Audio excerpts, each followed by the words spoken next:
আসসালামু আলাইকুম রহমতুল্লাহি বারাকাতু। দেশ বিদেশের যে যেখান থেকে দেখতেছেন, আশা করি সবাই অনেক ভালো আছেন। আপনারা অনেকে নতুন পাসপোর্ট করতে যাচ্ছেন, তাদের জন্য আজকে কিছু উপদেশমূলক কথা বলবো।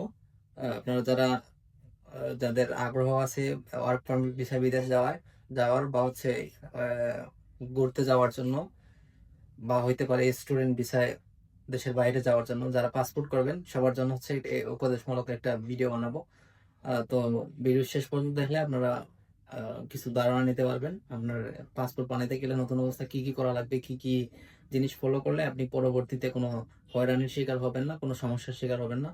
তো ভিডিওটি শেষ পর্যন্ত দেখবেন, শেষ পর্যন্ত দেখলে অবশ্যই বুঝতে পারবেন।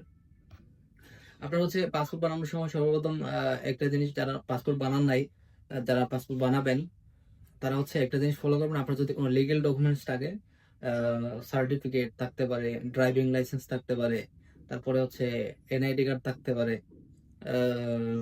এই লিগেল জিনিস ডকুমেন্টস গুলো যাদের আছে, তারা আপনার ড্রাইভিং লাইসেন্স তারপরে কোনো সার্টিফিকেট থাকুক বা আপনার এনআইডি কার্ড থাকুক, আপনি সেম এনআইডি কার্ডে যেরকম আপনার নাম আছে, আপনার পিতার নাম আছে, আপনার ঠিকানা আছে, সেমটা পাসপোর্টে দিবেন।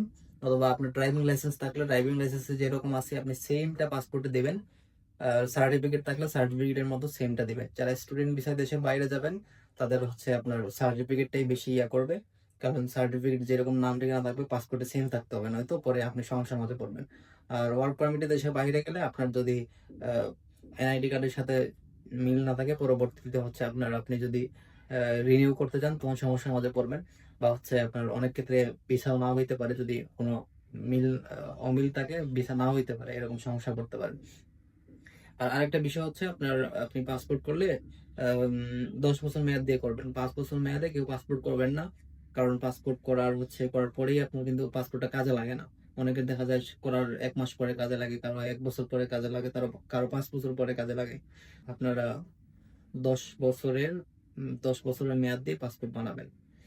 আর পাসপোর্টে যাতে কোনো ভুল না হয়, আপনার লিগেল ডকুমেন্টস থেকে সেম তথ্য নিয়ে, ইনফরমেশন নিয়ে সেম ভাবে করে নেবেন।